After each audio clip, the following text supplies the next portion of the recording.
Hello dear students, let us start once again the halogen derivatives. Okay, alkyl halides हमने previous lecture में start किया है जिसमें I think हमने preparation कर लिया था, फिजिकल प्रॉपर्टीज हो गए थे, केमिकल प्रॉपर्टीज से हम डील कर रहे थे और उसमें हमने न्यूक्लियोफिलिक सब्स्टिट्यूशन रिएक्शन के बारे में कुछ रिएक्शंस देखा था। ठीक है, उसी सीरीज में न्यूक्लियोफिलिक सब्स्टिट्यूशन रिएक्शंस में ही एक रिएक्शन और आपको बता देता हूं। अगर मान लीजिए आपने एल्काइल हैलाइड को नोट करके लिख सकते हैं, नोट पॉइंट। एल्काइल हैलाइड को सपोज आपने Ag2O से रिएक्ट करा है, Ag2O लेकिन ड्राई लिया हुआ है। ध्यान रखना, पेपर में बहुत ध्यान से देखना होता है, ड्राई है या मॉइस्ट है। मॉइस्ट है तो ये AgOH बन जाएगा और OH नेगेटिव न्यूक्लियोफाइल की तरह बिहेव करने लगेगा। ठीक है, बट ये तो ड्राई है। तो आपको मालूम है सिल्वर को हेलोजन के साथ बहुत अफेक्शन है, ये तुरंत X को लेके निकल जाएगा, 2 मोल ऑफ एल्काइल हैलाइड लगेगा और आपको ROR ऑक्सीजन दे देगा और 2 मोल ऑफ AgX बाहर। ऐसे ही अगर आपने AgOH ले लिया बेटा, Ag2O लिया लेकिन ब्रैकेट में देख लेना मॉइस्ट लिखा है क्या, एक्चुअली ऐसे ही पूछते हैं। AgOH भी दिया जा सकता है लेकिन Ag2O मॉइस्ट ये टर्म है, तो इसमें OH माइनस न्यूक्लियोफाइल है, न्यूक्लियोफिलिक सब्स्टिट्यूशन होगा, एल्कोहल बनेगा और AgX। तो ये दो रिएक्शन भी आपको ध्यान रखनी है, देख लिया करो कि सिल्वर ऑक्साइड ड्राई लिया गया है या फिर मॉइस्ट लिया गया है। ठीक है, तो ये न्यूक्लियोफिलिक सब्स्टिट्यूशन रिएक्शंस हमने पढ़ लिए हैं बेटा। फर्स्ट केमिकल प्रॉपर्टीज आपकी over. Second chemical properties elimination reactions. Elimination reactions आप लोग GOC में इतना पढ़ चुके हो कि यहाँ पे चैप्टर्स काफी शॉर्ट हो जाएंगे, है ना। तो आपको लगेगा कि यार ये तो बहुत बढ़िया है, छोटे छोटे चैप्टर्स हैं। तो यही है, पहले मेहनत की है आपने। तो एलिमिनेशन रिएक्शंस में आप सबको पता है कौन कौन सी रिएक्शंस होती हैं। E1 जिसका ऑर्डर है क्या है, 3 डिग्री, 2 डिग्री, 1 डिग्री, है ना। E1 मैकेनिज्म से जाता है या E2 से जाएगा। एल्काइल हैलाइड की बात कर रहे हैं, E1 CV की रिक्वायरमेंट अलग है इसलिए उसको मैं यहाँ पे नहीं लूंगा। इसका ऑर्डर भी आपको मैंने बताया था, 3 डिग्री, 2 डिग्री, 1 डिग्री। ये 2 स्टेप में होता है, कार्बोकेटाइन इंटरमीडिएट बनता है, ये 1 स्टेप में होता है ना। ये 2 स्टेप रिएक्शन है, 2 स्टेप रिएक्शन है जिसमें कार्बोकेटाइन इंटरमीडिएट है बेटा। ठीक है, ये 1 स्टेप रिएक्शन है, 1 स्टेप रिएक्शन है जिसमें कि ट्रांजिशन स्टेट बनता है। इंटरमीडिएट तो आता ही नहीं है, ट्रांजिशन स्टेट बनेगा। क्लियर हो गई बात। तो E1 E2 एक सिंपल से एग्जांपल से समझा देता हूं, बाकी तो हमें E1 E2 पता ही है। मान लीजिए फॉर एग्जांपल आपने लिया CH3 CH2 Br। अब ये तो तय है 1 डिग्री है, इसमें E1 तो भूल ही जाओ। वैसे तो हम 3 डिग्री में भी E2 कराते हैं क्योंकि हम नहीं चाहते कि रीअरेंजमेंट जैसी कोई समस्या आ जाए। तो scientist prefer this route, E2 is preferred over E1। E1 तब तक मत किया करो जब तक कहा न जाए या कोई बहुत वीक टाइप का बेस ना हो, जैसे केवल अल्कोहल के साथ हीट कर दिया ETOH तो हो सकता है। वाटर तो E1 कराता नहीं, आपको मालूम है, SN1 करा देगा। तो इथाइल ब्रोमाइड को अगर बेटा हम लोग किसके साथ हीट करें, एल्कोहलिक KOH के साथ हीट कर दें तो E2 रिएक्शन हो जाएगी। और इसको हम बीटा एलिमिनेशन भी कहते हैं क्योंकि हाइड्रोजन बीटा से जा रहा है। इसको डिहाइड्रोहेलोजिनेशन भी कहते हैं क्योंकि हाइड्रोजन भी निकलेगा और हेलोजन भी निकलेगा और बहुत ही आराम से आपको इथीन मिल गई। हाई टेम्परेचर रिएक्शन है, ठीक है, प्लस आपका KBr एंड H2O।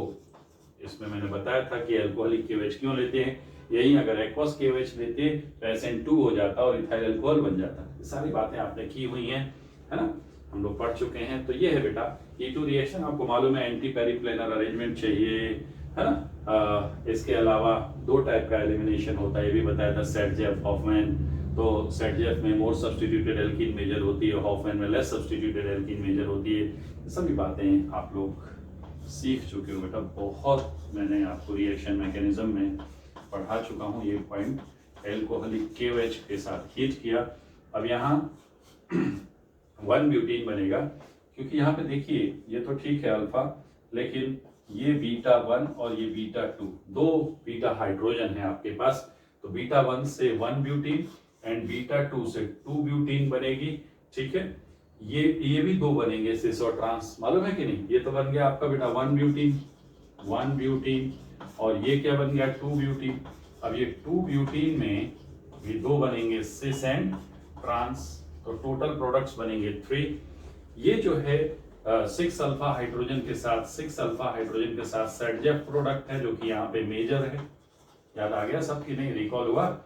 और ये ओनली 2 अल्फा हाइड्रोजन के साथ हॉफमैन प्रोडक्ट है। और इस रिएक्शन में ये क्या होगा बच्चों? माइनर होगा। ठीक है। वैसे यील्ड परसेंटेज यील्ड का जो ऑर्डर आएगा इस रिएक्शन में, सबसे ज्यादा बनेगी ट्रांस टू ब्यूटीन क्योंकि ये सबसे ज्यादा स्टेबल है। फिर बनेगा सिस टू ब्यूटीन या स्टेबिलिटी ऑर्डर भी कह सकते हो। फिर बनेगा 1 ब्यूटीन। और अगर 2 ब्यूटीन 1 ब्यूटीन में पूछा जाए तो आपका आंसर होगा कि 2 ब्यूटीन ज्यादा बनेगा और 1 ब्यूटीन बच्चों क्या होगा? कम बनेगा। सीधा लॉजिक है, जो स्टेबल है वो ज्यादा बनेगा। इसमें कौन सी रॉकेट साइंस है? ठीक है। तो ये मैंने आपको शॉर्ट में एलिमिनेशन या डिहाइड्रोहेलोजिनेशन रिएक्शन बता दिया है बेटा। ये एक पूरा टॉपिक है जिसे आपने रिएक्शन मैकेनिज्म सेक्शन से पूरा तैयार करना है। यहाँ पे अब हम लोग फिर से इसके बारे में ज्यादा बातें नहीं करेंगे क्योंकि बहुत कुछ मैं पढ़ा चुका हूँ। एक और बता देता हूँ, अगर मान लीजिए यहाँ पे ब्रोमीन प्लेन के ऊपर है, H प्लेन के पीछे है, और यहाँ मान लीजिए H और D है, ठीक है, और यहाँ इसको ब्लॉक कर दिया मैंने बीटा, क्योंकि ये तो अल्फा है, एक बीटा, यहाँ बीटा पे हाइड्रोजन नहीं है। और इसको अगर आपने अल्कोहलिक KOH, सभी बच्चों को ध्यान आ जाना चाहिए क्या है? E2 रिएक्शन है बच्चों। और E2 रिएक्शन है तो बताइए क्या बनाएंगे? Br अगर प्लेन के पीछे आगे से जा रहा है तो यहाँ से H जाएगा और प्रोडक्ट क्या बन जाएगा? डबल बॉन्ड आ जाएगा और यहाँ पे D बचेगा और इधर H, और यहाँ तो 2 मिथाइल थे ही। ये है एंटी पेरिक्लेनर। देखो शॉर्ट में मैंने लगभग काफी सारे पॉइंट यहाँ कवर कर दिए हैं। एक और बात मैंने आपसे कहा था कि मान लीजिए एंटी का एक और क्वेश्चन, जैसे मिथाइल है ना, HBr और ये मान लो HD और यहाँ मिथाइल, इसको एल्कोहलिक KOH से हीट किया जाए तो मैंने इसको भी सॉल्व करने का तरीका भी बताया हुआ है, शॉर्ट ट्रिक भी बताई है। ये लगभग सिस टाइप प्रोडक्ट दिख रहा है कि नहीं आपको? सिस टाइप प्रोडक्ट दिख रहा है। जो एडिशन है, जस्ट अ सेकंड, इसको सॉल्व करने का एक तरीका क्या बताया था मैंने आपको कि इसका न्यूमैन प्रोजेक्शन ले लीजिए, मिथाइल D H, मिथाइल के पीछे मिथाइल और D के पीछे Br और यहाँ पे आपको क्या आएगा? H। अब आप इसको क्या करोगे बेटा? निकलना तो HBr ही है खैर, लेकिन प्रोडक्ट कैसा आएगा? अब आपको इसको रोटेट करना पड़ेगा, पीछे वाले H को Br के अपोजिट लाना है। एक मिनट, सॉरी, Br तो पीछे वाले कार्बन पे, जस्ट अ सेकेंड, H और ये है मिथाइल, तो फ्रंट का H कहाँ है? फ्रंट का H यहाँ, फ्रंट के H को यहाँ लाना है, जस्ट अपोजिट। फ्रंट के H का मतलब इसको 60 डिग्री आपने एंटी क्लॉकवाइज घुमाया तो बेटा ये मिथाइल हो जाएगा। और यहाँ क्या होगा? D। ये देखो H और Br निकल गए, सिस बन गया, सिस, है ना? मिथाइल एक तरफ है ना बेटा, ये भी मैं सिखा चुका हूँ आपको। तो मिथाइल एक तरफ में है तो सिस आ गया, एक जगह H और एक जगह D। फिलहाल दोनों मिथाइल है तो कहीं भी HD लिखो, लेकिन अगर एक मिथाइल एक इथाइल होता, मान लो यहाँ पे वो इथाइल लिख देता सपोज, तो आपको ध्यान देना पड़ता क्या? अगर ये इथाइल लिख देता, कई बार बच्चे गलत कर जाते हैं, तो आपको ध्यान देना पड़ेगा बच्चों कि D किसके साथ है? D इथाइल के साथ है, तो ये इथाइल आएगा यहाँ, इथाइल वाले कार्बन पे D लगा हुआ है। ये एरर बच्चों से बहुत तेजी से हो जाता है। फ्रंट पे ET कर दिया ना मैंने, ये मैंने छोटा सा एक चेंज किया है क्वेश्चन में, ठीक है? ओके, बात समझ में आ गई आप सबको? तो इस तरीके से बहुत आसानी से आप इस क्वेश्चन को सॉल्व कर सकते हैं। और ये मैंने एक शॉर्ट में आपको एलिमिनेशन रिएक्शन बता दिया बेटा।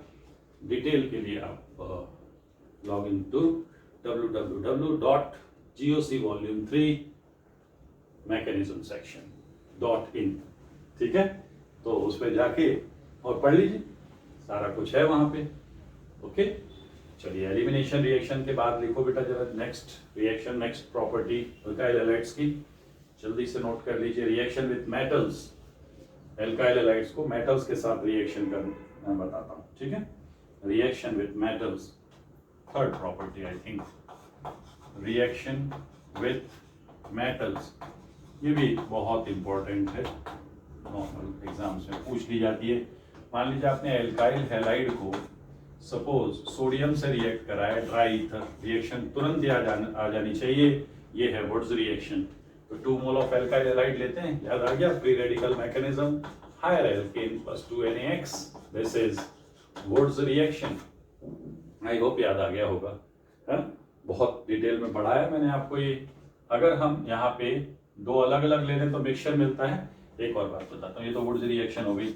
अगर एक एल्काइल हैलाइड ले लिया और एक एराइल हैलाइड ले लिया, ड्राई ईथर तो लेना ही पड़ेगा। सोडियम जी हैं यहाँ पे, उन्हें एक्टिव हाइड्रोजन बिल्कुल पसंद नहीं है। एक्टिव हाइड्रोजन मतलब कहता है मैं खुद एक्टिव हूँ भाई, मेरे सामने कोई दूसरा एक्टिव नहीं चलेगा, अगर आप कोई और एक्टिव लाए तो निपटा दूंगा मैं उसको, हाइड्रोजन बना के उड़ा दूंगा, ठीक है। तो ड्राई ईथर लेते हैं भैया, ठीक है, तुम ही सही। तो यहाँ से क्या होगा 2Na, ये निकल जाएगा। Ar मतलब बेंजीन रिंग। ये देखो आप एल्काइल बेंजीन बनाने की एक और मेथड सीखे, पिछले चैप्टर में हमने पढ़ा था, ट्वाइस NaX। तो क्या बन गया बेटा, इसको कहते हैं वुड्स फिटिग रिएक्शन। एक्चुअली क्या था, वुड्स ने एल्काइल हैलाइड से कराया था, फिटिग ने सेम रिएक्शन में 2 एराइल हैलाइड लिए थे, फिर एक एल्काइल और एक एराइल लिया तो एक वुड्स और एक फिटिग, तो वुड्स फिटिग हो जाता है। यहाँ पे अगर आप दोनों एराइल हैलाइड ले लोगे, जैसे मान लीजिए क्लोरोबेंजीन ले लिया, 2 मोल ऑफ सोडियम Cl, तो ये फिटिग ने कराया था ये रिएक्शन ड्राई ईथर की प्रेजेंस में। तो क्या बनेगा बच्चों, 5-फिनाइल बन जाएगा कि नहीं, एरोमेटिक कंपाउंड। आइसोलेटेड रिंग में एरोमेटिसिटी चेक करने के लिए दोनों रिंग को separate 4n+2 pi electron count करते हैं, ठीक है, प्लस ट्वाइस NaCl। इसको क्या कहोगे रिएक्शन को, फिटिग रिएक्शन। क्या है, फिटिग रिएक्शन, हमेशा याद रखें, ठीक है, ये फिटिग रिएक्शन है बेटा। तो वुड्स रिएक्शन में एल्काइल हैलाइड प्लस सोडियम, फिटिग में एराइल हैलाइड प्लस सोडियम, और वुड्स फिटिग में वुड्स ने क्या लिया था, एल्काइल हैलाइड, फिटिग ने लिया था एराइल हैलाइड, तो दोनों ले लो मिक्स, तो बन जाएगा आपका, जैसे मिथाइल लेते तो टॉलविन, जो मन करे बनाओ, ठीक है, रीअरेंजमेंट का कोई खतरा है नहीं। तो रिएक्शन विद मेटल्स में ए हो गया हमारा विद सोडियम, सोडियम के साथ आप लोगों ने रिएक्शन देख ली बेटा। सेकंड देखो विथ मैग्नीशियम, याद आ गया होगा, मैग्नीशियम, मैग्नीशियम के साथ ग्रिग्नार्ड रिएजेंट बनता है। क्या बनता है, ग्रिग्नार्ड रिएजेंट, इंपॉर्टेंट है।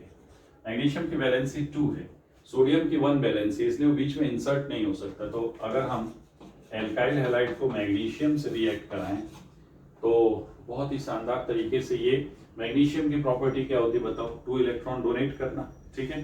तो अगर 2 इलेक्ट्रॉन डोनेट करेगा, अगर यहाँ से बॉन्ड टूटा तो X माइनस और R प्लस, X माइनस और R प्लस बन जाएगा, या ये R पे प्लस आ गया, ठीक है। अब क्या होगा, अगर मैं इसको ब्रेक कर दूं सपोज, तो R प्लस और X माइनस ये आपका आ गया। मैग्नीशियम जो 2 इलेक्ट्रॉन देगा, मतलब मैकेनिज्म बता रहा हूं मैं, मैग्नीशियम जो 2 इलेक्ट्रॉन देगा उससे क्या बन जाएगा, Mg2 पॉजिटिव प्लस 2 इलेक्ट्रॉन, ये इलेक्ट्रॉन से R प्लस पकड़ लेगा, तो R माइनस और X माइनस, क्या क्या स्पीसीज आ गई, R माइनस और X माइनस, और इनको जोड़ने के लिए बीच में आ गया Mg2 प्लस, ये बन गया RMgX। क्या बन गया बच्चों, चार्ज तो न्यूट्रलाइज हो गया ना, RMgX, इसे हम कहते हैं, ये भी ड्राई ईथर की प्रेजेंस में, ये भी रिएक्टिव मेटल है, इसे हम कहते हैं ग्रिग्नार्ड रिएजेंट। ग्रिग्नार्ड रिएजेंट पूरा एक टॉपिक हम लोग अलग से जेईई एडवांस के लिए पढ़ेंगे। वैसे जो बेसिक रिएक्शंस हैं वो चैप्टर्स में ही कंप्लीट हो जाएंगी, बट ग्रिग्नार्ड से रिलेटेड हम एक detail separate JEE advance training program में एक लेक्चर में आपको जरूर लूंगा, ठीक है ना। तो वैसे 90% बातें तो हम रनिंग लेक्चर में ही सीख लेते हैं, बट जो 10% जो एडिशनल हाईटेक पॉइंट्स हैं वो एक सेपरेट टॉपिक में मैं एक्सप्लेन कर दूंगा, ठीक है। तो ये ग्रिग्नार्ड रिएजेंट है बेटा, मैग्नीशियम से रिएक्शन करके एल्काइल हैलाइड को मैग्नीशियम से रिएक्ट कराते हैं तो क्या बनता है, बोलिए, ग्रिग्नार्ड। अब यही जिंक ले लोगे ना, जिंक, तो जिंक में ये टेंडेंसी नहीं है क्योंकि इलेक्ट्रोपॉजिटिविटी पुअर है उसकी, मैग्नीशियम इज हाईली इलेक्ट्रोपॉजिटिव, जल्दी दिया इंसर्ट हो गया। जिंक क्या करता है, ZnH2 बनाएगा और 2 R को जोड़ देगा ऐसे ही। अगर जिंक से रिएक्शन करा दी जाए विद जिंक, तो जिंक के साथ डीहेलोजिनेशन होता है। क्या होता है बेटा, डीहेलोजिनेशन। यहाँ पे आप जिंक के साथ ड्राई ईथर की ऐसे जरूरत नहीं है, है ना, एसिटिक एसिड वगैरह भी ले सकते हो। तो ZnX2 निकल जाएगा RR प्लस ZnX2, ठीक है। तो जिंक के साथ ये रिएक्शन होती है। जिंक की इलेक्ट्रोपॉजिटिविटी पुअर होने की वजह से वो ग्रिग्नार्ड की तरह रिएक्शन शो नहीं करता है, ठीक, नोट करिए। तो ये आपके बेटा मोनो हेलोजन डेरिवेटिव्स मैंने कंप्लीट करा दिया आपको, ठीक है। Mono halogen derivatives are over now. अब हम लोग आगे बढ़ेंगे एल्काइल हैलाइड्स में। मोनो हेलोजन हो गए आपके। अब यहीं पे अगर आपने जीओसी में SN1 SN2 E1 E2 नहीं पढ़ा होता तो यहाँ टाइम लगता था जो वहां लगा था, बट आप ऑलरेडी पढ़ चुके हो तो आपका टाइम बच गया, यहाँ पे चैप्टर जल्दी हो जाएगा। अब हम लेंगे, फर्स्ट हो गया था mono halogen derivative, second die halogen derivatives, die halogen derivatives, ठीक है। डाई हेलोजन डेरिवेटिव्स आपको मालूम है दो टाइप के हैं, कौन कौन से। डाई हेलोजन डेरिवेटिव्स को दो पार्ट में क्लासिफाई किया गया है। एक है बेटा vicinal dihalide, vicinal dihalide, और दूसरा कौन सा है, geminal dihalide, geminal dihalide, समझ रहे हो। जो विसिनल डाई हैलाइड है उसमें क्या बताया था मैंने, एडजेसेंट कार्बन पे दो हेलोजेंस लगे होते हैं, जैसे CH2X और CH2X, ये विसिनल है। जेमिनल दो टाइप का होता है, जेमिनल में एक ही कार्बन पे दो हेलोजन लगे होंगे, लेकिन ये दो टाइप का होता है। एक टर्मिनल, टर्मिनल में RCH X2, किनारे पे दो हेलोजन एक ही कार्बन पे होंगे, और एक होता है नॉन टर्मिनल, नॉन टर्मिनल, इसमें RC बीच में आएगा भाई, टर्मिनल यानी कॉर्नर, कॉर्नर पे नहीं होगा, बीच में होगा। तो ये दो टाइप के जेमिनल डाई हैलाइड्स होते हैं। चलिए बेटा इनको फटाफट कंप्लीट करेंगे। इसमें सबसे पहला पार्ट आएगा हमारा ए, जेमिन, पहले कौन सा पढ़ लें, vicinal dihalide, vicinal die halides. देखिए ध्यान से, विसिनल डाई हैलाइड्स में रिएक्शंस आपको बताता हूं कैसे कंप्लीट करना है। सबसे पहले प्रिपरेशन देख लेते हैं, है ना, vicinal die halide preparation, methods of preparation. तो सबसे पहले डाई हैलाइड्स आपको कुछ याद आ रहा है कैसे बनाया जा सकता है बेटा। Number 1, from glycols, glycols, glycol आप जानते हो 1,2-डाइऑल को ग्लाइकॉल कहते हैं, 1,2-डाइऑल ले लीजिए तो परफेक्ट ग्लाइकॉल, इथाइलिन ग्लाइकॉल है, इथाइलिन ग्लाइकॉल कहते हैं इसको, ठीक। ग्लाइकॉल तो कुछ भी हो सकता है ना, यहाँ पे और कार्बन लगा दो वो भी ग्लाइकॉल है, लेकिन प्रोपाइलिन है ना, तो इसको हम पढ़ते हैं ethylene, ethylene glycol, ethylene glycol है बेटा। अब आपको मैंने ट्रिक सिखाया क्या, OH हटा के Cl कैसे लगाते हैं, बोलो, कई बार पढ़ाया हुआ है। OH हटा के देखो बेटा, अगर आपको ऑक्सीजन को निपटाना है तो फास्फोरस का कंपाउंड डाल दो, फास्फोरस को ऑक्सीजन पसंद है, सिल्वर को हेलोजन, फास्फोरस को ऑक्सीजन। ये कुछ एलिमेंट ऐसे हैं ना जिनको एक पर्टिकुलर एलिमेंट से बहुत लगाव है, दिया कि वो अपनी तुरंत दूसरा एलिमेंट, जैसे PCl5 मैंने बताया था आपको, PCl5 के जो दो एक्सियल क्लोरीन है उनको तुरंत दान दे देता, भाई लेके जाओ यार इनको, टेंशन मत दो मुझे तो एक ऑक्सीजन चाहिए जिससे मैं POCl3 बना लूं, P double bond O is a very strong fascinating strong bond, तो इसलिए वो जल्दी से दो क्लोरीन दे के कमजोर बॉन्ड को तोड़ के एक strong P double bond O बना लेता है। तो OH हटा के अगर आपको Cl लगाना हो तो इसको PCl5 से रिएक्ट करा दीजिए, 2 मोल लगेंगे, क्योंकि एक ऑक्सीजन लोगे तो दो क्लोरीन आप दे दोगे, ठीक है। तो यहां से क्या होगा बेटा, देखना ध्यान से, ये बन गया आपका CH2Cl और CH2Cl प्लस POCl3, यही मैं कह रहा था आपको, POCl3 के 2 यूनिट्स बनेंगे और 2 मोल्स ऑफ HCl बन जाएंगे, ठीक। ये क्या रहता है PCl5 में, कई बार बता चुका हूँ, एक बार और देख लो, Cl Cl Cl, ये जो दो Cl हैं ये तो वैसे आपको हाइब्रिडाइजेशन मैंने बताया था, इसका हाइब्रिडाइजेशन है sp3d जो कि दो पार्ट से बनता है, sp2 प्लस pd, ये है ना। तो ये वाले जो बॉन्ड्स हैं बेटा, ये pd बॉन्ड्स हैं, pd से बने हुए बॉन्ड्स हैं, s कैरेक्टर नहीं है, s कैरेक्टर नहीं है तो ये दोनों बॉन्ड वीक बॉन्ड होते हैं, वीक बॉन्ड। ये है pd और इसका p ऑर्बिटल, pdp हाइब्रिडाइजेशन, ठीक है, ये भी वीक बॉन्ड है, इसलिए ये वाले जो दो क्लोरीन हैं इनका दान PCl5 बहुत जल्दी से दे देता है और तुरंत ऑक्सीजन लेके और भैया कहता है यार मैं सुखी हूं, ठीक है।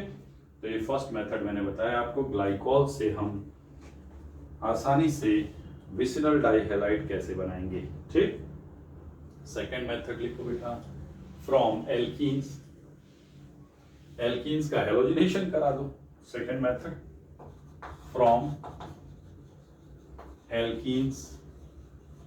अब एल्कीन्स पे मान लो CH2 डबल बॉन्ड CH2, तो हेलोजिनेशन करा दो, एंटी एडिशन आराम से बन जाएगा। यहाँ पे हमने X2 का एडिशन कराया, सॉल्वेंट नॉन पोलर ले लीजिए। X2 में क्लोरीन ब्रोमीन किसी को भी ऐड कर दो, आयोडीन मत ऐड करना। यहाँ पे जो हेलोजन होगा वो कौन होगा, या तो क्लोरीन या ब्रोमीन, मैंने बताया था। आयोडीन ऐड करोगे तो आई का साइज लार्ज होने की वजह से एडजेसेंट कार्बन पे दो आयोडीन नहीं रह सकते, बताया था, तुरंत I2 निकल जाता है, फिर डबल बॉन्ड आ जाएगी। और फ्लोरिनेशन आपको पता है, फ्लोरिनेशन रिस्की है, डायरेक्ट करना नहीं है। तो क्लोरीन क्लोरीन ब्रोमीन दो बहुत ही शानदार आपके हेलोजेंस हैं। और यहाँ पे एडिशन कैसा रहता है आप सबको पता है, एंटी एडिशन है, तो स्टीरियो केमिस्ट्री भी आप लगाते जाएंगे। तो CH2Br और CH2, फिलहाल तो ये आपका 1,2-डाइब्रोमोइथेन बन चुका है। लेकिन अगर सिस ट्रांस लोगे, जैसे सिस 2 ब्यूटीन ले लेते, स्टीरियो केमिस्ट्री है, तो सिस 2 ब्यूटीन ले लेते और उस पे आप अगर ब्रोमीन का एडिशन कराते CCl4 सॉल्वेंट में, तो एंटी एडिशन कार रेसिमिक मिक्सचर बन जाता। याद आ गया, रेसिमिक मिक्सचर भाई। और अगर आप ट्रांस ले लेंगे, रेसिमिक मतलब दो प्रोडक्ट आएंगे D एंड L, और अगर आप बेटा ट्रांस ले लेंगे, सपोज ट्रांस 2 ब्यूटीन ले लिया, ये भी एल्कीन में मैंने सब पढ़ाया हुआ है, तो ट्रांस 2 ब्यूटीन पे सेम रिएक्शन कराई तो मीजो बनेगा, क्योंकि सिमेट्रिकल एल्कीन है, तो मीजो प्रोडक्ट बनेंगे, मीजो विसिनल डाइहैलाइड। समझ गए, नोट करिए प्लीज। क्लियर है बेटा? तो एल्कीन से भी बना सकते हैं, इसके अलावा एक और तरीका है, ऑक्सीरेन से भी बना सकते हैं, फ्रॉम ऑक्सीरेन्स। ध्यान रखना, जब भी हेलोजन एडजेसेंट कार्बन पे जुड़ेंगे तो एंटी ही जुड़ेंगे रिपल्शन की वजह से, ठीक। ऑक्सीडेंस जानते हो, ऑक्सीडेंस जानते हैं क्या बेटा आप लोग? साइक्लिक ईथर्स, ये इथाइलिन ऑक्साइड या ऑक्सीडेंस सिंपली बोलो। आपको O हटाना है, जल्दी से बताओ, O हटा के क्लोरीन, O हटेगा तो दोनों की एक एक वैलेंसी ब्रेक, दोनों को एक एक क्लोरीन चाहिए। रिएजेंट याद आ गया होगा, क्या होगा बोलिए? PCl5। जब भी ऑक्सीजन हटा के दो क्लोरीन देना हो, तुरंत इसको याद कर लीजिए, इसके मोबाइल नंबर पे कॉल कीजिए, ये दो क्लोरीन देगा, एक ऑक्सीजन आपके घर से आके ले जाएगा, आप भी खुश, ये भी खुश, ठीक है। तो क्या बन गया बच्चों? CH2Cl एंड CH2Cl, और यहाँ फॉस्फोरस शानदार तरीके से POCl3 बना के हैप्पी लाइफ एंजॉय कर रहा है। क्यों? P डबल बॉन्ड हो, उसको जो चाहिए था वो मिल गया बेटा, और आपको जो चाहिए था वो आपको मिल गया। जय हिंद जय भारत। ठीक, आगे बढ़ते हैं, केमिकल प्रॉपर्टीज पे आते हैं जरा। केमिकल प्रॉपर्टीज देखिए, कुछ भी नया नहीं सीख रहे हैं आप, है ना। यहाँ इलेक्ट्रोफिलिक एडिशन सीखा आपने, है ना, ये इलेक्ट्रोफिलिक एडिशन था, ग्लाइकॉल के साथ सब्स्टिट्यूशन सीख लिया, यहाँ भी सब्स्टिट्यूशन ही, ऑक्सीजन हटा के क्लोरीन लगाया। केमिकल प्रॉपर्टीज मैं इसकी बताता हूँ, एक टेबल के थ्रू बता देता हूँ, ठीक, ये आप नोट कर ले बेटा। देखिए इनकी केमिकल प्रॉपर्टीज देखते हैं। मान लीजिए विसिनल डाइहैलाइड मैंने ले लिया, CH2Cl, Br भी ले सकते हो, CH2Cl। यहाँ पे I2 क्यों नहीं लेते हैं, है ना, यहाँ पे पॉइंट लिख लेना, because vicinal diiodides are unstable, यहाँ लिख लेना why I2 is not taken। Vicinal diiodides are unstable due to large size of iodine. अगर ये रिएक्शन रिवर्स हो जाती है, अगर आयोडीन लगा भी तो तुरंत I2 निकल जाएगा और ये वापस अपने घर लौट चले, वो वाली सीन हो जाता है, ठीक है। तो लार्ज साइज की वजह से रिपल्शन होता है और I2 बाहर। चलिए भाई, इसकी केमिकल प्रॉपर्टीज बताता हूँ आपको। देखो, अगर एक्वस KOH डाला तो न्यूक्लियोफिलिक सब्स्टिट्यूशन होगा, OH minus is stronger nucleophile than Cl minus, it will say chlorine bye bye and I am entering here, तो ये आ गया ट्वाइस KCl न्यूक्लियोफिलिक सब्स्टिट्यूशन। अगर आप KSH डाल दो, KSH डाल दोगे तो थायोग्लाइकॉल बन जाएगा CH2SH, और फिर ट्वाइस KCl, ये भी SN रिएक्शन है, न्यूक्लियोफिलिक सब्स्टिट्यूशन। अगर आप इसमें KCN डाल दो, पोटेशियम साइनाइड, ये भी न्यूक्लियोफिलिक सब्स्टिट्यूशन रिएक्शन होगी। रिएक्शन ही वही होगी बेटा, CH2CN और CH2CN। मैंने एक बात बताया था आपको, अगर याद हो, साइनो ग्रुप की हाइड्रोलिसिस से कार्बोक्सिलिक ग्रुप आता है, कुछ याद आ रहा है भाई? साइनो ग्रुप की हाइड्रोलिसिस से कार्बोक्सिलिक ग्रुप आता है। तो इसके आगे आप लोग लिख लीजिए, साइनो ग्रुप की अगर हाइड्रोलिसिस करेंगे तो मैं नीचे लिख देता हूं ये प्रोडक्ट, ये बनेगा आपका CH2COOH और CH2COOH, ठीक है, succinic acid, butane 1,4 dioic acid या सक्सिनिक एसिड। अगर इसको हीट कर दोगे फर्दर तो वाटर निकल जाएगा, ये भी मैंने सिखाया। वाटर तब निकलता है जब एटलीस्ट 5 मेंबर रिंग बन रही हो, 5 या 6। यहाँ देखते हैं कितने मेंबर रिंग बन रही है, CO O CO और वाटर निकल गया बहुत ही आराम से। ये है बेटा सक्सिनिक एनहाइड्राइड, ये सक्सिनिक एसिड है और ये सक्सिनिक एनहाइड्राइड, ठीक है, नोट करिए जब। तो आप देखिए कहाँ से कहाँ पहुंच गए आप लोग। क्लियर हो गई बात कि नहीं? KCN से हमने न्यूक्लियोफिलिक सब्स्टिट्यूशन किया, Cl हटा के साइनाइड लगाया। मैं आपको फिर से एक बार सिखा दूं कि साइनो ग्रुप की हाइड्रोलिसिस से कार्बोक्सिलिक ग्रुप कैसे आता है। ये सब फंडे हैं बेटा जो आपको दिमाग में हमेशा भरे हुए होने चाहिए। क्या कि ऑक्सीजन हटा के क्लोरीन लगाना है, PCl5 डालो भाई, तुरंत PCl5 दो। और क्या फंडे बताए थे मैंने आपको? हेलोजन हटाना है, सिल्वर नाइट्रेट दे दीजिए, प्रोवाइडेड एंटी एरोमेटिक ना बन रहा हो। ये मैं बताता हूँ क्यों साइनो ग्रुप की हाइड्रोलिसिस से। जैसे मान लो कोई साइनाइड है, इसकी आप हाइड्रोलिसिस कर रहे हो, ये नोट में लिख लेना, बॉन्ड तोड़ो बेटा, नाइट्रोजन ज्यादा इलेक्ट्रोनेगेटिव है तो वाटर का H इधर है, क्योंकि यहाँ डेल्टा माइनस डेल्टा प्लस है ना भाई, तो वाटर का H इधर आएगा, OH इधर आएगा, एक बॉन्ड टूट गया, H इधर OH दूसरा बॉन्ड टूट गया, H इधर OH इधर तीसरा बॉन्ड, 3 बॉन्ड तोड़ दिए, तीनों तोड़ दिए मैंने। देखो क्या बन गया आपको, एक तो बन गया NH4, क्या बन गया NH3, शानदार तरीके से अमोनिया गैस बाहर आ गई। और दूसरा जो बना RC, क्या क्या बन गया बेटा? OH OH और OH, ये तो भारी अनस्टेबल कंपाउंड है, मैंने बताया आपको, एक कार्बन पे 2 OH नहीं दे सकती। ये सब जो लाइन बोलता हूँ ना मैं आपको, फीड कर लो दिमाग में, इसी पे चलती है पूरी ऑर्गेनिक केमिस्ट्री। एक कार्बन पे 2 OH आए तो कुछ केसेस को छोड़ के तुरंत वाटर हट जाता है।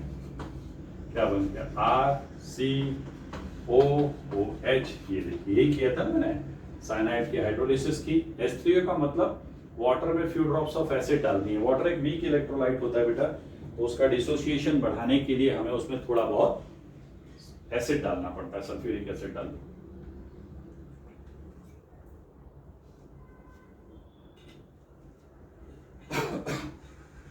समझ गए? इसको जल्दी नोट करिए जब, फटाफट।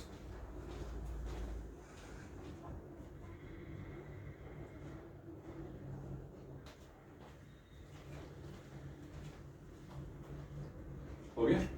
तो ये मैंने बता दिया। सॉरी। यहाँ पे अब आप क्या कर सकते हो बेटा? अभी तक तो आपने सब्स्टिट्यूशन देख लिया, अब मैं आपको इसमें एलिमिनेशन भी सिखा देता हूँ। ये 3 तो सब्स्टिट्यूशन, इसी में आप कंटिन्यू कर लेना, टेबल में इधर लिखा, इसी में कंटिन्यू कर लो। मान लीजिए जिंक डाल दिया जाए, इसी में जिंक डालते हैं, मिथाइल अल्कोहल। जिंक का फंक्शन क्या होता है? डीहेलोजिनेशन। जिंक का फंक्शन क्या है बच्चों? डीहेलोजिनेशन। अगर किसी भी एल्काइल हैलाइड में जिंक दिया हुआ है तो डीहेलोजिनेशन कराएगा, ठीक है।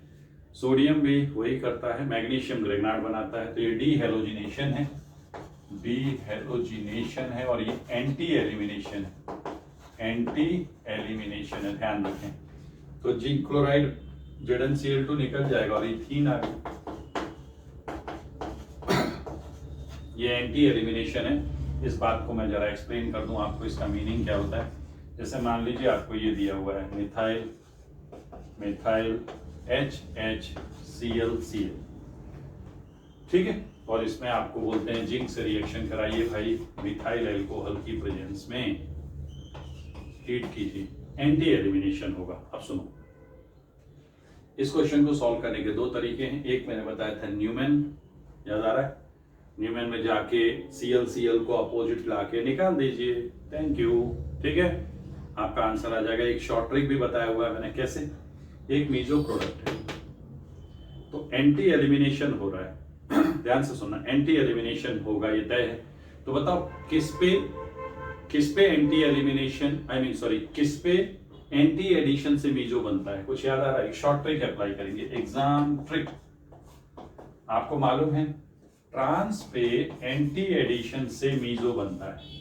कार बताया था, सिस पे एंटी एडिशन से रेसिमिक, तो ट्रांस पे एंटी एडिशन से मीजो। अब इसका उल्टा जाओ, मीजो से एंटी एलिमिनेशन से ट्रांस बन जाएगा। अगर ट्रांस पे एंटी एडिशन से मीजो बनता है तो मीजो से एंटी एलिमिनेशन से ट्रांस। आंसर सीधे आपके सामने ये रहा, मिथाइल मिथाइल। अगर आपको ये ट्रिक पसंद ना आई हो तो जो मैंने प्रोसीजर सिखाया है उससे सॉल्व कर दीजिए। न्यूमैन प्रोजेक्शन बना के 180 पे घुमा के क्लोरीन भगाइए, you will get the answer. Check करना चाहोगे? आओ कर लो।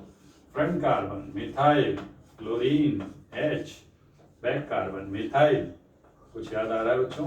Fisher is by default eclipsed. अब बताइए क्या होगा? आपको Cl को 180 पे ले जाना है, ले आते हैं भाई। मिथाइल ClH 180, पीछे वाले कार्बन को 180 पे घुमाओ जरा। मिथाइल यहाँ, ये लीजिए, आपके दोनों निकलने को तैयार हैं। और साथ ही साथ आप देख लो मिथाइल की लोकेशन ट्रांस है कि नहीं, H की लोकेशन ट्रांस है कि नहीं, तो ट्रांस प्रोडक्ट बन जाएगा, जो कि ऊपर मैंने शॉर्ट ट्रिक से बना दिया है, नोट कर लीजिए। देखो प्रोसीजर होता है। प्रोसीजर अगर आपको आता है तो कभी आपको धोखा नहीं होगा। टीचर परेशान करने की कोशिश करेगा तो परेशान नहीं होगे। और ट्रिक है, जब तक लगती है लगाओ। ठीक है भाई, चलिए जरा। तो ये आपने बेटा एंटी एलिमिनेशन शानदार तरीके से पढ़ लिया है। आपको मैंने बताया डी हेलोजिनेशन कैसे करते हैं जिंक की हेल्प से। लेकिन एक बात और मैं आपको बता दूं, नोट पॉइंट में ही ऐड करेंगे आप लोग। ये तो ओपन चेन कंपाउंड था बेटा, रोटेशन अलाउड है। एक और इसी में नोट पॉइंट आप लोग लिखेंगे सभी, और वो क्या है? अगर रिंग कंपाउंड है, सपोज यहाँ पे मान लीजिए आपका H है और यहाँ Cl है, और यहाँ मान लीजिए H है और यहाँ पे Cl है, ठीक है, और आपने इसमें डाल दिया है जिंक और मिथाइल अल्कोहल और हीट कर रहे हैं। सॉरी जेंटलमैन, रिएक्शन नहीं होगी। आपके दोनों क्लोरीन सिन पोजीशन पे हैं, ये एंटी है और रिंग में फ्री रोटेशन अलाउड नहीं है। आपका सिस 1,2 डाइक्लोरोसाइक्लोहेक्सेन जिंक के साथ एलिमिनेशन रिएक्शन या डी हेलोजिनेशन रिएक्शन नहीं देगा। बात समझ में आ गई? नहीं देगा। आपके हाथ में नहीं है कि आप इसको घुमा के आगे पीछे कर लो। लेकिन अगर यही रिएक्शन में यहाँ H, यहाँ Cl और यहाँ पे अब मैंने चेंज कर दिया कॉन्फ़िगरेशन Cl और H, ये सिस था बेटा, सिस, इसका नाम क्या है? सिस 1,2 डाइक्लोरोसाइक्लोहेक्सेन। और ये क्या है बच्चे? Trans 1,2 cyclohexane. इसको अगर आपने जिंक के साथ मिथाइल अल्कोहल में हीट किया, अब एलिमिनेशन होगा। जी हाँ, बिल्कुल होगा, क्योंकि दोनों क्लोरीन दो अलग अलग प्लेन में हैं और आपको मिलेगा साइक्लोहेक्सेन। अब आपसे कोई पूछे 1,2 डाइक्लोरोसाइक्लोहेक्सेन को जिंक के साथ हीट करने पे कितनी एल्कीन मिलेंगी, तो जो आपका 1,2 डाइक्लोरोसाइक्लोहेक्सेन है वो दो आइसोमर में एग्जिस्ट करता है। कौन कौन से? एक सिस और एक ट्रांस, है ना। सिस वाला तो ऑप्टिकली इनएक्टिव भी है, ट्रांस वाला एक्टिव है, तो इसके दो फॉर्म हो जाएंगे, D and L, right. D and L दोनों से ही एक ही प्रोडक्ट आएगा। समझ गए? कहने का मतलब इस कार्बन पे क्लोरीन प्लेन के ऊपर है, यहाँ क्लोरीन प्लेन के पीछे। अगर ये डी है तो इसका एल क्या होगा? ये पीछे हो जाएगा, ये आगे हो जाएगा। What is the big deal? अगर आपसे पूछा जाए 1,2 डाइक्लोरोसाइक्लोहेक्सेन के कितने स्टीरियो आइसोमर्स हैं, सपोज आपसे क्या पूछ लिया गया, 1,2 डाइक्लोरोसाइक्लोहेक्सेन के स्टीरियो आइसोमर्स बताओ, तो ये दो कायरल सेंटर है बेटा, दो कायरल सेंटर है, लेकिन सिमेट्रिकल कंपाउंड है। आप अपना फॉर्मूले से भी सॉल्व कर सकते हो, या मैं आपसे कहूं कि ये दो फॉर्म में एग्जिस्ट करेगा, सिस ट्रांस, सिस इनएक्टिव ट्रांस एक्टिव। सिस में पीओएस है, ट्रांस एक्टिव है, ट्रांस के दो फॉर्म होंगे डीएल, तो टोटल स्टीरियो आइसोमर्स आएंगे 3। कौन कौन से? ये आपका एक सिस और एक ट्रांस। जो सिस है वही मीजो है और जो ट्रांस है वो डी और एल फॉर्म में आएगा। ये हैं आपके स्टीरियो आइसोमर्स, समझ गए? आप डीएल मीजो भी कह सकते हो, या सिस ट्रांस को ऐसे बाइफरकेट कर लो। अब बेटा ये 3 कंपाउंड है, 3 में से जो सिस भाई साहब है वो तो रिएक्शन ही नहीं कर रहे हैं, और ट्रांस में चाहे ये आगे ये पीछे लो या ये पीछे ये आगे लो, प्रोडक्ट तो एक ही बनेगा। तो इन 3 आइसोमर्स को लेके जिंक के साथ हीट किया जाए, एल्कीन एक ही बनेगी, वो है साइक्लोहेक्सीन। आपको पता है साइक्लोहेक्सीन के डबल बॉन्ड के अक्रॉस जीआई नहीं आएगा क्योंकि रिंग साइज 8 मेंबर से छोटी है। तो एक तो मैंने ये बात बता दी कि टोटल प्रोडक्ट्स 1, ओनली 1 प्रोडक्ट। और दूसरी एक शानदार बात सुन लीजिए, ये दोनों एक दूसरे के स्टीरियो आइसोमर्स हैं। क्या हैं? Stereo isomers. Cis and trans 2-butene are, sorry, cis and trans compounds are stereoisomers. Out of the 2 stereoisomers possible, I mean cis and trans, only one is giving this reaction, other is not giving the reaction. Such reactions are called stereospecific reactions. 2 stereoisomer possible हो, एक reaction ही ना दे और एक दे दे, तो इसको कहते हैं स्टीरियोस्पेसिफिक। देखिए 3 टर्म ध्यान से जल्दी से सुन लो जरा। फर्स्ट टर्म रिजियो सेलेक्टिव, मैंने जीओसी में समझाया था, जरा फटाफट आप लोगों को बता दूं। रिजियो सेलेक्टिव मतलब जब एक पर्टिकुलर रीजन सेलेक्ट किया जाए और एक जोन सेलेक्ट किया जाए, मैंने बताया था, जैसे अभी आपने सपोज 2-chlorobutain लिया, थोड़ा सा मैं एक्सप्लेन कर दूं बेटा, आ ही गया है तो। जैसे आपने 2-chlorobutain लिया और इसको एल्कोहलिक KOH के साथ हीट किया, तो क्या बनेगा? 1-butene भी बनेगा और 2-butene भी बनेगा। तो ये आपका यहाँ पे भी हाइड्रोजन है बीटा और यहाँ पे भी हाइड्रोजन है बीटा, क्यों, है कि नहीं? तो आपका जो आपने देखा था ये माइनर होता है ना, हॉफमैन, और ये मेजर होता है सेडजेफ, याद आ रहा है? तो इसका मतलब है कि आपका जो OH माइनस है वो इस H को सेलेक्ट कर रहा है, इस रीजन को सेलेक्ट कर रहा है, इसलिए इसको कहते हैं रिजियो सेलेक्टिव, है ना? ये नहीं लग रहा आपको कि ये पोजीशन आइसोमर्स हैं, रिजियो आप कह सकते हो कि एक पर्टिकुलर रीजन पे अटैक होने की वजह से ये ज्यादा बन गया है। तो ध्यान रखो, अगर किसी रिएक्शन में, अगर नहीं लिखा है तो लिख लीजिए, नोट पॉइंट कहीं पे भी रिमार्क करके लिख लीजिए, अगर किसी रिएक्शन में 2 स्ट्रक्चरल आइसोमर्स बन रहे हो, 2 पोजीशन आइसोमर्स बन रहे हो, उसमें एक ज्यादा और एक कम बन जाए, तो ऐसे रिएक्शन को कहते हैं regioselective reaction. The reactions in which 2 structural isomers or 2 constitutional isomers are formed, out of in which one is major, one is minor, then the reaction is called regioselective reaction. The reaction is called regioselective reaction.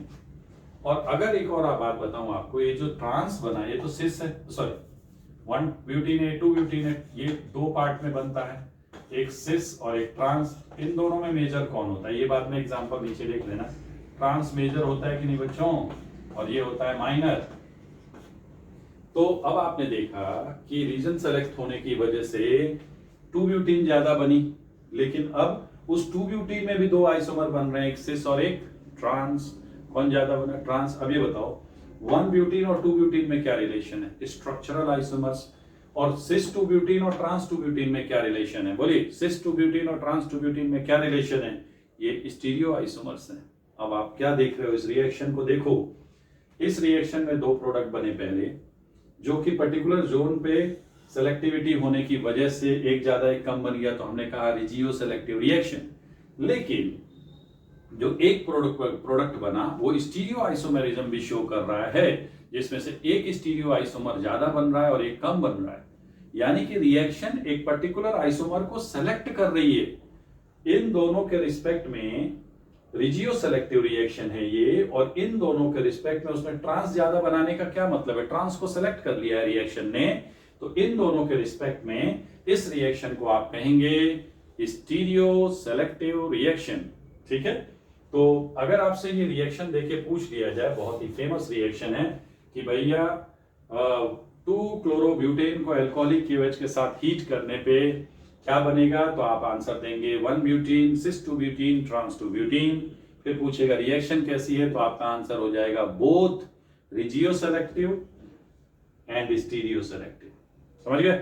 तो regio selective की definition लिख ली थी, अब जरा लिखिए stereo selective. देखो बेटा, note point में लिख दो regioselective reactions number 2, regioselective reactions number 2, stereoselective reactions. लिखिए, in a reaction if 2 stereoisomers are formed, in a reaction if two stereoisomers are formed, out of which one is major and other is minor, out of which one is major and other is minor, the reaction is called stereoselective reaction. The reaction is called stereoselective reaction. Getting clear हो गई बात? अब आप ये example लिख दो नीचे, ये नोट सेपरेट नोट पॉइंट चलेगा बेटा, हाँ? अगर जीओसी में आपको रिकॉल हो रहा है तो ठीक है, नहीं तो लिख लीजिए। एक नोट पॉइंट लिखिए जरा, ये रिएक्शन लिखिए पहले, और इस रिएक्शन को लिखने के बाद नीचे लिखो clearly above reaction is both regioselective and stereoselective। मेरी बात समझ में आ गई बच्चों? both regioselective and stereoselective। Clearly above reaction is both regioselective and stereoselective। इसी में एक और नोट पॉइंट लिख लीजिए जल्दी से, स्टार पॉइंट लिखो, रिजियो एंड स्टीरियो सेलेक्टिविटी। देखो बेटा, regio and stereo selectivity is related with products। Regio and stereo selectivity is related with products। Regio and stereo selectivity किससे रिलेटेड है? प्रोडक्ट्स। ठीक है, अब लिखिए नेक्स्ट पॉइंट। दो पॉइंट हो गए आपके, regioselective, stereoselective. Third note point लिखो, stereospecific reactions. Stereospecific reactions, stereospecific reactions. अब बड़ा इंटरेस्टिंग है बेटा, रिजियो सेलेक्टिव में कोई एक स्ट्रक्चरल आइसोमर ज्यादा बनता है, स्टीरियो सेलेक्टिव में कोई एक स्टीरियो आइसोमर ज्यादा बनता है। लेकिन स्टीरियो स्पेसिफिक रिएक्शन में, बहुत ध्यान से सुनिएगा, स्टीरियो स्पेसिफिक रिएक्शन में एक रिएक्टेंट रिएक्शन देता ही नहीं है, एक स्टीरियो आइसोमर रिएक्शन ही नहीं देता, वाइल दूसरा स्टीरियो आइसोमर रिएक्शन देता है। मतलब फिर सुन लो, रिजियो सेलेक्टिव रिएक्शन में एक स्ट्रक्चरल आइसोमर ज्यादा बनता है, प्रोडक्ट रिलेटेड। स्टीरियो सेलेक्टिविटी में एक स्टीरियो आइसोमर ज्यादा बनता है, प्रोडक्ट रिलेटेड। स्टीरियो स्पेसिफिक में एक रिएक्टेंट रिएक्शन नहीं देता, दूसरा एक स्टीरियो आइसोमर रिएक्ट नहीं करता, दूसरा स्टीरियो आइसोमर रिएक्ट करता है। Clearly indicates that stereo specificity is somewhere related with reactants not products. तो ध्यान रखिएगा, ये तीन टाइप की बहुत इंपॉर्टेंट रिएक्शंस हैं। रिजियो सेलेक्टिविटी, एक स्ट्रक्चरल आइसोमर मेजर है, means related with product. Your stereo selectivity, नाम ही स्टीरियो सेलेक्टिव, मतलब एक स्टीरियो आइसोमर को सेलेक्टिवली ज्यादा बनाया है रिएक्शन ने। तो अगर एक स्टीरियो आइसोमर ज्यादा बने तो उसे हम कहेंगे स्टीरियो सेलेक्टिव। लेकिन अगर स्पेसिफिक टर्म लगा है तो ये प्रोडक्ट से रिलेटेड नहीं है, ये रिएक्टेंट। ये जो मैं पढ़ाया ना आपको, ये वाली रिएक्शन, ये वाली बात, ये स्टीरियो स्पेसिफिक रिएक्शन की कैटेगरी में आती है। तो लिखिए stereo specific reaction, if one of the stereo isomer, उसका ये एग्जांपल होगा, if one of the stereo isomer, देखिए फटाफट, if one of the stereoisomer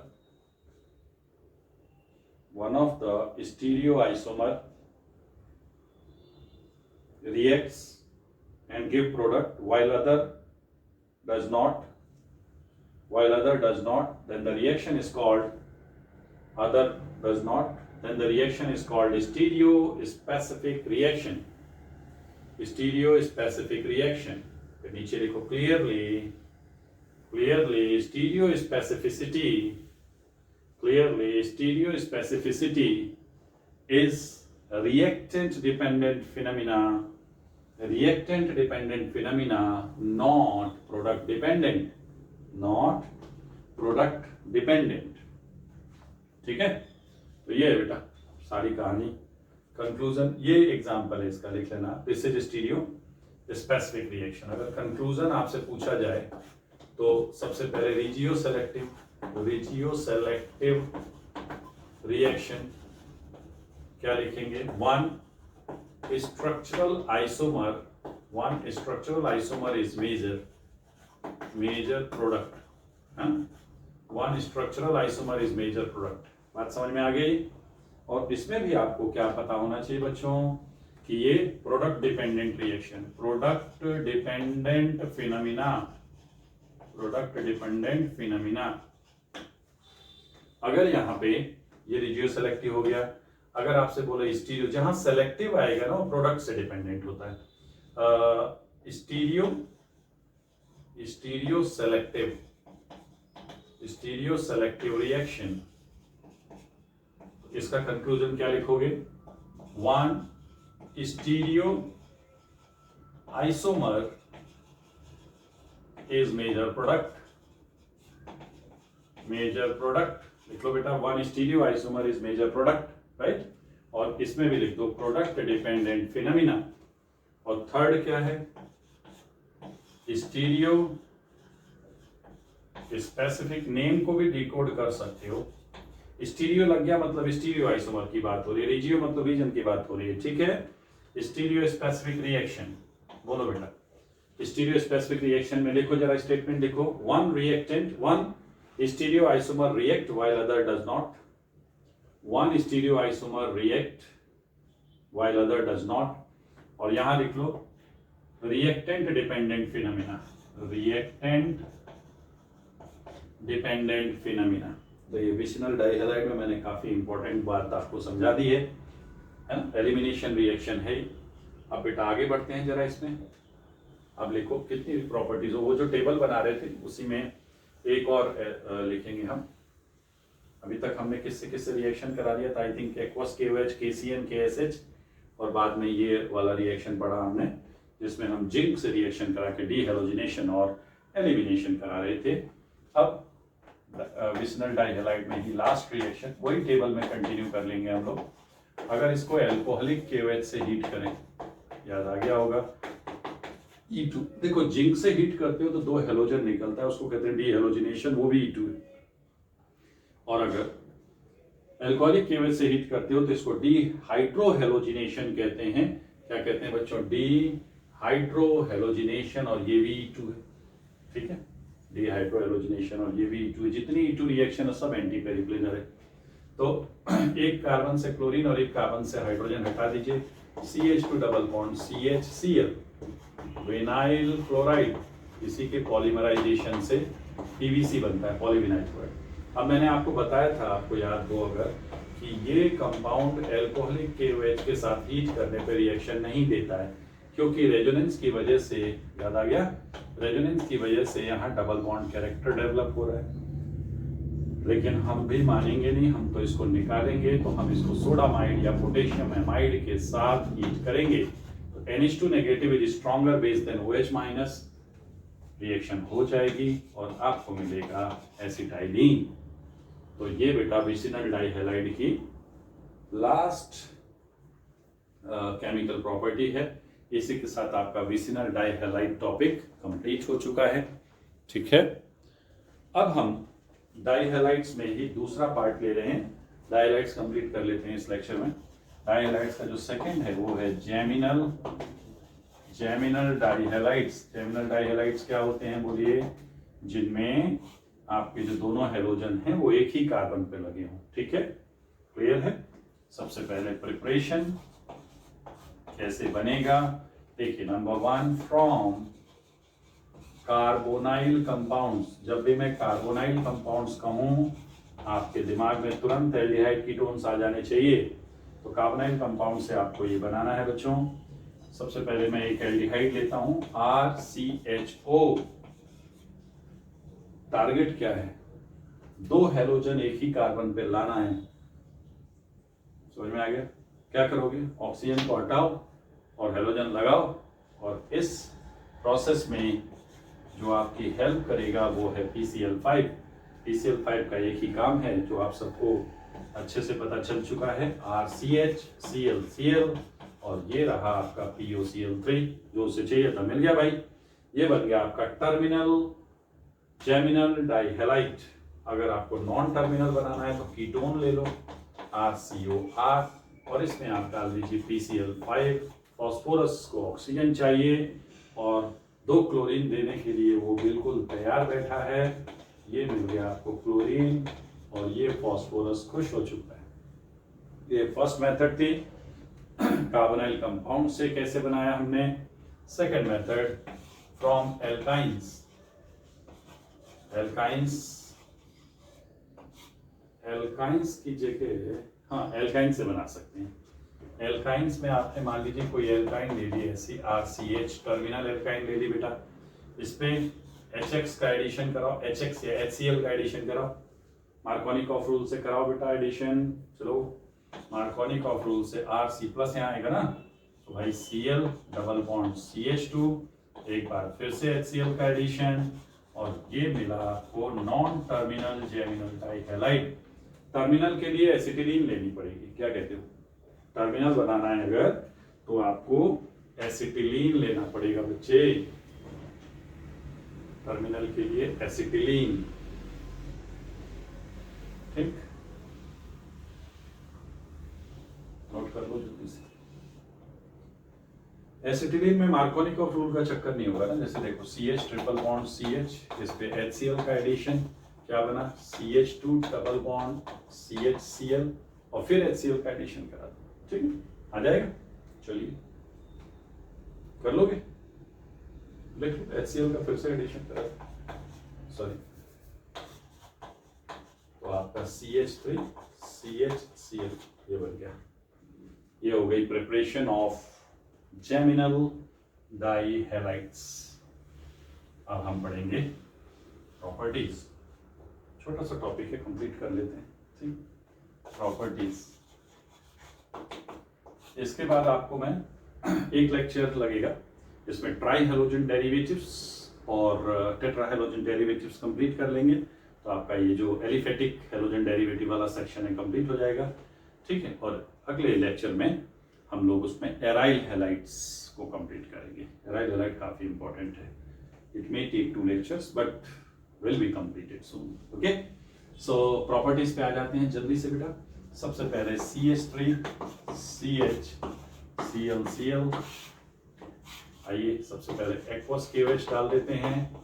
nucleophilic substitution क्या करेगा बेटा, OH- जाके Cl को उसकी जगह पे भेज देगा, और Cl हटा के 2 OH लगेंगे। एक कार्बन पे 2 OH unstable, single fundamental concept H2O निकालिए, और आपको मिल गया CH एस्टेल्डिहाइड। इससे फिर वहां जाना है, इसमें PCl5 डाल दो कि भाई ऑक्सीजन निकाल के क्लोरीन लगाना है, तो PCl5। मान लो हमने KSH डाल दिया, एक्वस KSH, तो KSH से फिर क्या होगा बताओ, आपका CH3 CH SH ये भी अनस्टेबल रहता है, तो यहां से क्या निकल जाएगा, H2S निकल जाएगा, और थायो H2S निकल जाएगा, और थायो कार्बोनाइल कंपाउंड बन जाएगा, थायोएल्डिहाइड, ठीक है। अगर आप इसमें KCN डालते हो, KCN, तो CH3 CH CN, अब यहाँ कोई ऐसी टेंशन नहीं है, इसका आप कराओ हाइड्रोलिसिस। हाइड्रोलिसिस अगर कराया तो साइनो ग्रुप की कंप्लीट हाइड्रोलिसिस से क्या आता है बेटा, तो ये कार्बोक्सिलिक ग्रुप। अब एक और इम्पोर्टेंट पॉइंट आपके सामने आ रहा है, इसे अगर हीट किया, अभी तक मैंने बताया था आपको कि डाइकार्बोक्सिलिक एसिड को हीट करने पे वाटर निकलता है, अगर इसे हम हीट करके वाटर हटा दें तो जरा रिंग साइज काउंट करना। मैं यहाँ इसको इरेज करके बना रहा हूँ, ये OH और ये H निकाल दिया मैंने, और यहाँ पे रिंग बना दी। देखो रिंग साइज क्या है, 4 membered. It is not at all allowed. Water तभी निकलेगा डाइकार्बोक्सिलिक एसिड से, बोलो, जब मिनिमम 5 मेंबर्ड या 6 मेंबर्ड रिंग बन रही हो। तो यहाँ पे वो नहीं होगा जो आपने पिछली रिएक्शन में देखा था, यहाँ पे हीट करने पे CO2 निकलता है। ये सब मैं आपको कार्बोक्सिलिक एसिड्स में फिर से सिखाऊंगा। ये H यहाँ आ जाएगा, तो क्या प्रोडक्ट बना, CH3 CH2 और COOH। एक हिंट लिख लीजिए जरा यहाँ पे, स्टार पॉइंट लिख लो बेटा। In dicarboxylic acids intramolecular dehydration occur only if in dicarboxylic acids intramolecular dehydration occur only if 5 or 6 membered ring is formed. Only if 5 or 6 membered ring is formed. Intramolecular dehydration occur only if 5 or 6 membered ring is formed. Note number 2. If two carboxylic groups are present at same carbon, then on heating, decarboxylation occur. Heat करने पे क्या होता है बच्चों? Decarboxylation होता है, dehydration नहीं होगा, डीकार्बोक्सिलेशन अकर। चलिए इसमें एक और रिएक्शन पढ़ लेते हैं जल्दी से। मान लीजिए आपने एल्कोहलिक KOH डाल दिया, एल्कोहलिक KOH हीट किया, फिर वही elimination CH2 double bond CHCl, यहाँ से बीटा से H और यहाँ से Cl जाके विनाइल क्लोराइड बन जाएगा। क्या बन गई? Vinyl chloride. और अब इससे अगर फिर से कराना है तो सोडामाइड डालना पड़ेगा। पीछे के रिएक्शंस बेटा रिवाइज करते रहो, है ना। ये जितना रिवाइज करोगे ना, ऑर्गेनिक कंप्लीट होते होते तक आप लोग का एकदम परफेक्शन आ जाएगा। तो ये CH ट्रिपल बॉन्ड CH ये बन गई अल्काइन। ठीक है, नोट करिए, जल्दी से नोट करो।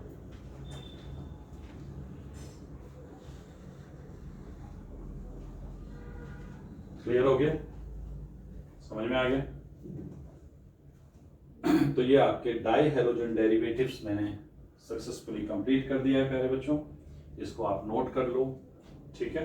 रिएक्शंस को अच्छे से प्रिपेयर करो, चैप्टर होने दो, आपको वर्कशीट भी असाइन कर दी जाएगी, ठीक है। उसके क्वेश्चंस को आप सॉल्व करिए, जो बुक रिकमेंड की गई है उसके क्वेश्चंस को सॉल्व कीजिए, प्रैक्टिस करते रहिए, ठीक है। So this is all from today's lecture children. See you soon once again, okay.